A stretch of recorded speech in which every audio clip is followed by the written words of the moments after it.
सबुठु बड़ विजय आमर पश्चिमबंग रही 49 वर्ष पर लोक मैंने गणतांत्रिक अधिकार को पाई एवं लोक निज मत सब्यस्त कर निर्भय निसंकोचे कौन चापर बशवर्ती न हो लोक भोट दान करने समर्थ होती 34 वर्ष वामपंथी सरकार 15 वर्ष तृणमूल सरकार 49 वर्ष पर लोकंकु आतंकित अवस्था लोक जो थिले भयभीत अवस्था थिले अराजकता थिला एवं से अंचल स्वास्थ्य और शिक्षा व्यवस्था विपर्यस्त होता आज सेटिकार सर्वनिम्न मौलिक समस्या समाधान हो पार नाला एवं गोटे विपर्यस्त राज्य भाव में परिगणित होता पश्चिमबंग आज सेठी भारतीय जनता पार्टी सरकार गढ़ा जाऊँगी या खुशी आनंदर विषय किसी ना लोक गणतांत्रिक अधिकार मिली आम पड़ोसी राज्य आसाम बेंगल एवं बिहार सबु राज्य में भारतीय जनता पार्टी सरकार आज थिबारु आज जो पूर्वोदय कथा यशस्वी प्रधानमंत्री नरेंद्र मोदी कहते आज पूर्वोदय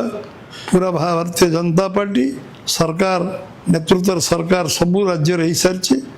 आउ निश्चित भाव में आगामी दिन में जो भारत वर्ष रे पछुआ अंचल थिला पूर्व भारत आज से अग्रगति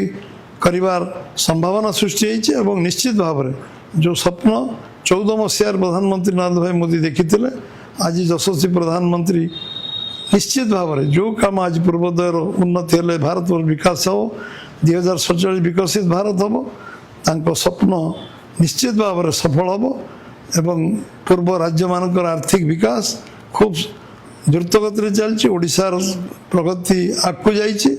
2 वर्ष सरकार है ना जो जो संकल्प आम करूँ पूरा करचु एवं जो सरकार ओडिशा बीजेपी अन्य नाम हूँ विकास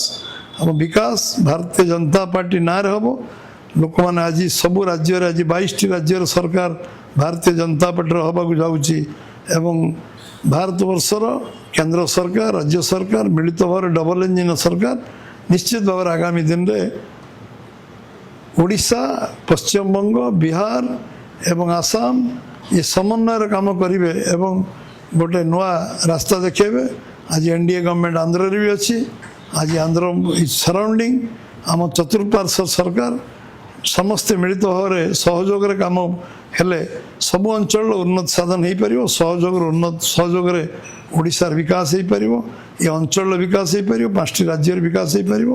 समस्त को पुणी थे पुनः ये निर्वाचन अवसर में मु मोर शुभेच्छा अभिनंदन जनाऊँ।